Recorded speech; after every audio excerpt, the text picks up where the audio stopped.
صل على رسوله الكريم أما بعد فأعوذ بالله من الشيطان الرجيم بسم الله الرحمن الرحيم لقد خلقنا الإنسان في أحسن تقويم صدق الله مولانا العظيم وصدق رسوله النبي الكريم ونحن على ذلك من الشاهدين والشاكرين প্রিয় দেশবাসী, যে যেখান থেকে আমার আলোচনা শুনছেন সবাইকে আন্তরিক শুভেচ্ছা ও অভিনন্দন।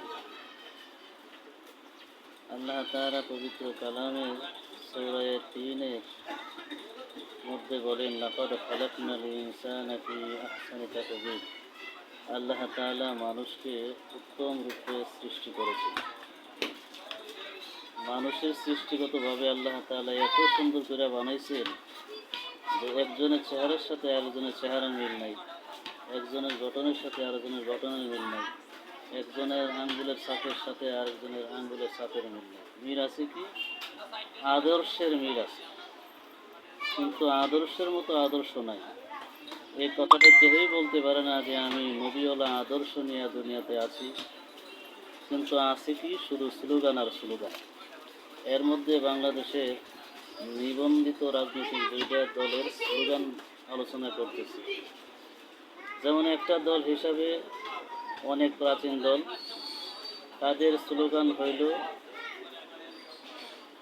যে আমাদের আদর্শের সাথে জামাতের আদর্শের কোনো মিল নেই। আর একটা বড় দল, তাদের একটা স্লোগান আছে যে আমাদের আদর্শের সাথে জাতীয়তাবাদী এমন এক আদর্শ যে আদর্শের সাথে জামাতের আদর্শের মিল নেই। আমি বলি এই দুই দলের আদর্শগতভাবে জামাতের সাথে মিল নেই, বাকি এই দুই দল আদর্শগতভাবে মিল আছে। কীভাবে? বিএনপির যে স্লোগান জামাতের আকিদার সাথে, বিএনপির যে স্লোগান যে আমরা আদর্শগতভাবে জামাতের সাথে মিল নেই, জামাতও বলে, জমিয়তও বলে যে আমারও জামাতের আদর্শের সাথে মিল নেই। তবে মিল আছে কি? জমিয়ত আর বিএনপি দুইটাই দলেই আদর্শগতভাবে মিল আছে। কোন দিক দিয়ে মিল আছে? মিলটা হইল বিএনপির তারা চাইতেছে যে 15-16 বছর মেয়েদের কাপড় খুলতে, আর জমিয়ত চাই জামাতের কাপড় খুলতে। এই দুই দিক দিয়ে আদর্শগতভাবে মিল আছে, কিন্তু দুই দলের কোনো দলই এই কথা বলতে পারবে না যে আমরা নবীওয়ালা আদর্শ হিসাবে আছি।